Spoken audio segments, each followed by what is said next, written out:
Destaques da imprensa no momento. Ministério Público, áudio contradiz porteiro e mostra que Lessa liberou a entrada. O caso Marielle no Rio de Janeiro. Agora Bolsonaro critica o governador do Rio e também a Globo. Ainda Carlos, o filho de Bolsonaro, exibe suposto áudio de condomínio e contesta porteiro. Também como destaque, Mourão, navio que vazou óleo do litoral nordestino, será anunciado nas próximas horas. Caixa Federal corta juros para financiamento imobiliário em torno de 6,75%. Alta no preço da carne bovina vai se consumar. Motivo, exportação aumentada para exatamente o exterior, afetando o abastecimento interno.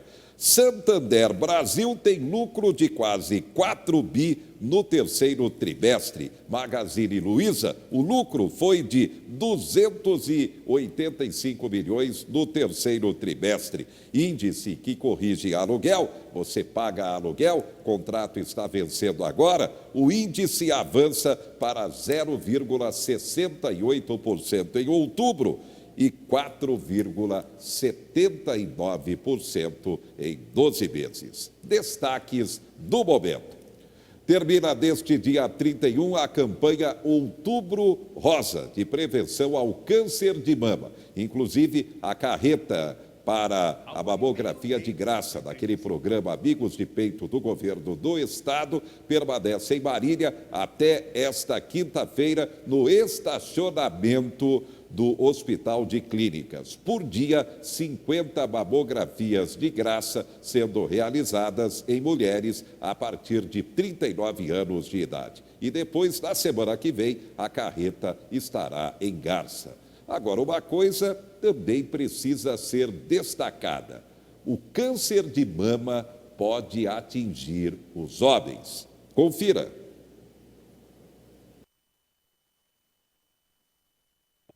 Há um ano e meio, David, de 35 anos, descobriu que estava com câncer de mama. A notícia foi um choque. Eu nunca imaginei estar com câncer, e ainda mais de mama, que não é falado. Na mídia, ninguém fala do câncer de mama masculino. Tem o Outubro Rosa, mas no Outubro Rosa só fala das mulheres. Durante o tratamento, já foram 52 sessões de radioterapia e outras 40 de quimioterapia. Neste período, teve que começar a andar com um cilindro de oxigênio para onde quer que vá. Por causa das mudanças no corpo causadas pela doença, a cirurgia, que era uma opção, teve que ser adiada. Eu não tenho a massa corporal necessária para fazer os enxertos, até para reconstruir a minha mama, não tem como fazer. Porque o governo não dá a prótese para os homens. Ele só dá a prótese para as mulheres. Então eu ia ficar automutilado. O câncer de mama nos homens representa apenas 1% de todos os casos registrados no Brasil. É o mesmo que atinge as mulheres e, se não for detectado cedo, pode ser fatal. Na mama masculina é mais fácil identificar pequenos nódulos do que a mama volumosa da mulher, tá? Mas eu acho que é importante a gente frisar que o autoexame há muito tempo já não é pauta da Sociedade Brasileira de Mastologia nem do Ministério da Saúde. Muito mais importante do que o autoexame, e isso a gente frisa recorrentemente em todas as entrevistas, é mamografia, ultrassom e consulta médica. Só neste ano, cerca de 60 mil novos casos de câncer de mama entre homens e mulheres devem ser diagnosticados, segundo estimativas do Instituto Nacional do Câncer. Então, o câncer de mama está muito relacionado à obesidade, está muito relacionado a um estilo de vida mais sedentário, está muito relacionado a postergar a primeira gravidez, né? Está muito relacionado ao uso de terapias hormonais em alta concentração, em alta quantidade, e por isso acaba sendo mais frequente nesses locais em que o índice de desenvolvimento humano é aumentado. Tá aí, o alerta realmente continua sendo dado, a campanha Outubro Rosa de prevenção ao câncer de mama nas mulheres e também nos homens. Campanha considerada um sucesso, assim como também nos animais. A Faculdade de Medicina Veterinária da Unimar realizando a campanha Outubro Rosa PET de prevenção ao câncer de mama em cadelas e gatas. Um alerta que também tem sido muito importante. É a comunicação que precisa ser utilizada em termos de saúde pública. E atenção, você que tem veículo, placa final 8, carro, caminhonete, moto, último dia para licenciamento nesta quinta-feira, dia 31. Você, caminhoneiro, tem caminhão, placa final 345, também último dia para o licenciamento. Atenção, valor do licenciamento, R$ 90,20. E a novidade acaba de ser confirmada pelo governo do estado através do DR, Departamento de Estradas de Rodagem. A partir desta quinta-feira, 9 radares entram em operação e passam a fiscalizar, autuar motoristas que desrespeitarem velocidade regulamentada, atenção, nas rodovias SP 333 e 294.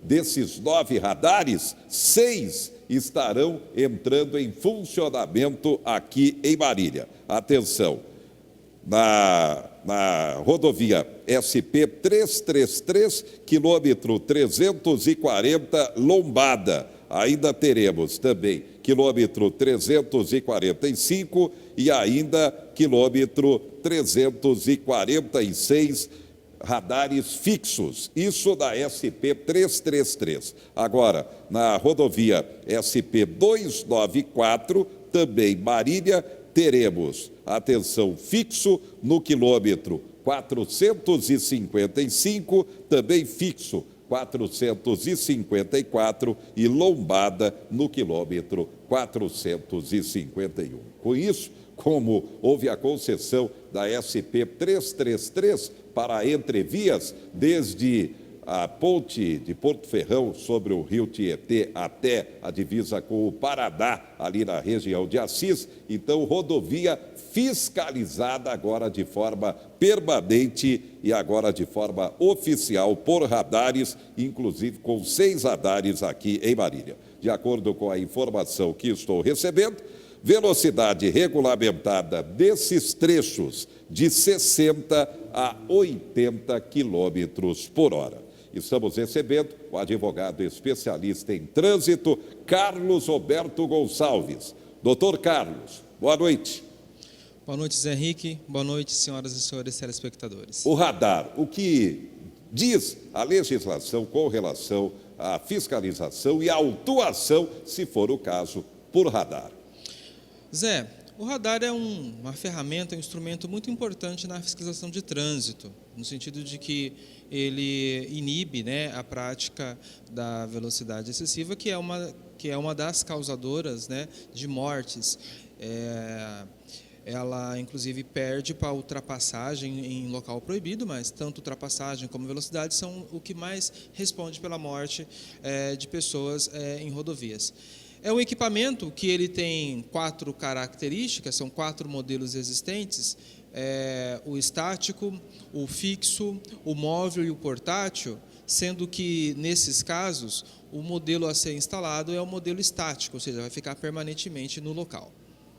Com relação ao recurso para aquele que foi multado, autuado, e muita gente às vezes questiona, eu não fiz nada, não era nem o meu veículo. E aí, doutor Carlos? Veja bem, a instalação do equipamento, na verdade, ela é um ato administrativo complexo, porque o órgão fiscalizador, com circunscrição sobre a área, ele não basta colocar o equipamento. Para a instalação do equipamento, em primeiro lugar, tem que haver um estudo prévio, né, apontando a necessidade do equipamento e qual modelo, um dos 4 que eu havia mencionado. E assim sendo, esse equipamento, uma vez instalado, haverá necessidade de anualmente, ou quando houver a necessidade, de fazer um novo estudo, normalmente quando há alguma variante. Por exemplo, se for instalado um equipamento, um radar, porque o trecho tinha uma travessia de pedestre, posteriormente veio a ser colocada uma passarela, será necessário fazer um novo estudo para poder verificar se há necessidade de manter o equipamento ali, se não é o caso de remover. Esses estudos têm que ficar acessível aos cidadãos, ou seja, as pessoas podem ir no DR, nos órgãos autuantes, que eles têm que disponibilizar esse estudo para a consulta, né, das pessoas. E os locais, né, os locais devem ser também sinalizados. Com relação à defesa das pessoas autuadas pelo equipamento fotográfico, o radar, alguns cuidados a gente pode apontar. Por exemplo, se o radar for um equipamento que não há o registro de fotografia, ele só pode ser operado pelo policial, não pode ser um terceirizado. Lembrando que o STF apenas permitiu a fiscalização por parte de terceiros, mas a autuação ela tem que ser realizada pelo agente.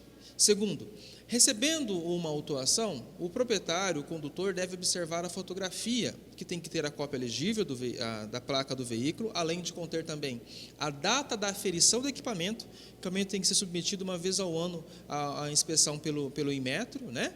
Portanto, com sua validade. Esses requisitos são bastantes para a gente aferir. E veja, uma vez autuado, a notificação tem que ser expedida para o endereço do proprietário em até 30 dias. Após esse período, há uma decadência, o órgão perde o direito de autuar. Valores, multas e também perda de pontos. O que falar com relação a isso, doutor Carlos? Veja, é importante observar que uma vez autuado,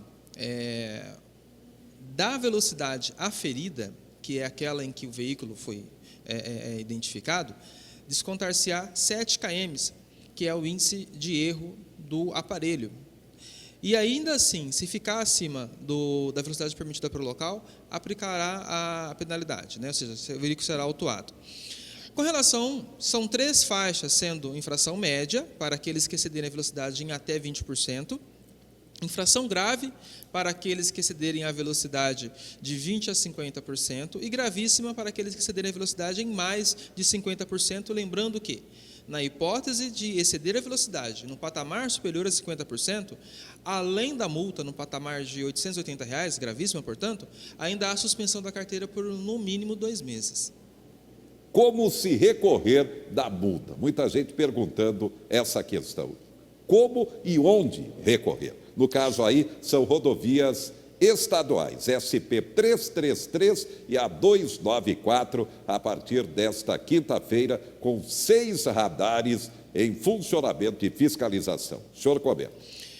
Zé, uma pergunta muito inteligente, muito conveniente, porque as pessoas se confundem, porque os órgãos autuantes são vários. E sobre a circunscrição da via, no caso que foram cedidas às concessionárias e pedagiadas, portanto, quem responde é o DR, e é o DR quem deve receber as defesas prévias e recursos referentes a essas autuações. Aqui em Marília nós temos o DR aqui na Avenida da Saudade, né? Então, as defesas podem ser encaminhadas pelo correio, no endereço constante na correspondência, porém também pode ser protocolizada pessoalmente no DR local. E a fiscalização indicando que tem exatamente radar, isso tem que ser de forma bem clara para que não haja qualquer dúvida, é isso? Correto. Essa matéria ela é muito útil porque as pessoas, para elas não confundirem com as rodovias federais, porque o governo, em tempos atrás, ele baixou uma normativa suspendendo a operação de equipamentos em rodovias federais. Veja bem, nós estamos tratando de rodovias estaduais, portanto, é um outro órgão, né? Ela pertence ao Estado, aí no caso ao DR, a Autarquia Estadual de Rodoviária responsável. E aí, portanto, tem que se ficar atento, porque em havendo a autuação, né? E inclusive as multas,